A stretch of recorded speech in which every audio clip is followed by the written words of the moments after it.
The family man season 3 ఈ web series ఎలా ఉందో ఒక ముక్కలో చెప్పాలంటే సీజన్ 1 సీజన్ 2 లో ఉన్నంత గ్రేట్ గా ఎంగేజింగ్ గా అయితే ఈ సీజన్ లేదు. కానీ ఒక్కసారి అయితే మాత్రం తప్పనిసరిగా ఈ సీజన్ ని కూడా చూసేయచ్చు. ఇక ఇన్ డెప్త్ అనాలిసిస్ లోకి వెళ్తే ముందుగా కథ విషయానికి వస్తే ఇండియన్ గవర్నమెంట్ నార్త్ ఈస్ట్ లో ఉన్న రెబల్స్ చేత పీస్ అగ్రిమెంట్ చేయించి అక్కడ పీస్ ని రీస్టోర్ చేయాలి అని అనుకుంటుంది. అయితే వాళ్ళ స్వలాభం కోసం కొన్ని విదేశీ శక్తులు దీన్ని అడ్డుకునే ప్రయత్నం చేస్తాయి. అందులో భాగంగా వాళ్ళు చేసిన ఒక పనిలో ఎన్ఐఏ ఏజెంట్ శ్రీకాంత్ తివారీ ఇరుక్కుంటాడు. ఎన్ఐఏకి సస్పెక్ట్ గా మారతాడు. సో దీని నుండి శ్రీకాంత్ తివారీ ఎలా బయటపడ్డాడు, దీని వెనకాల ఉన్న వాళ్ళని పట్టుకున్నాడా లేదా అన్నదే కథ. ఈ సీజన్ మొత్తం 7 ఎపిసోడ్స్ తో ఆల్మోస్ట్ 6 అవర్స్ డ్యూరేషన్ తో ఉంది. మొదటి 2 ఎపిసోడ్స్ లో స్లోగా పాత్రల్ని కథని పరిచయం చేశాడు డైరెక్టర్. ఈ 2 ఎపిసోడ్స్ కొంచెం స్లోగా ఉన్నా కూడా ఎంగేజింగ్ గా బాగానే నడిచాయి.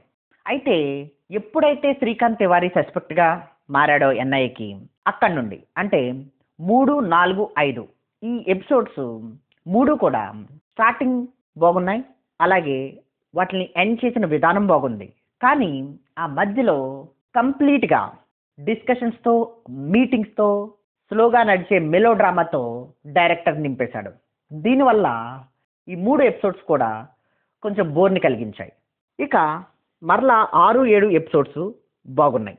6వ ఎపిసోడ్లో సౌత్ ఇండియా నుండి ఓ సర్ప్రైజింగ్ క్యామియో కూడా ఉంది. సీజన్ని కంప్లీట్గా ఎండ్ చేయకుండా నెక్స్ట్ సీజన్కి కంటిన్యూగా వదిలేశాడు డైరెక్టర్. ఇది కొంచెం నిరాశపరిచింది. సో ఓవరాల్గా హై ఎక్స్పెక్టేషన్స్ కనుక లేకపోతే ఈ సీజన్ని కూడా ఒక్కసారి అయితే చూసేయచ్చు. దీనికి రేటింగ్ వచ్చేసి 2.75 out of 5. It's purely my opinion. Thank you.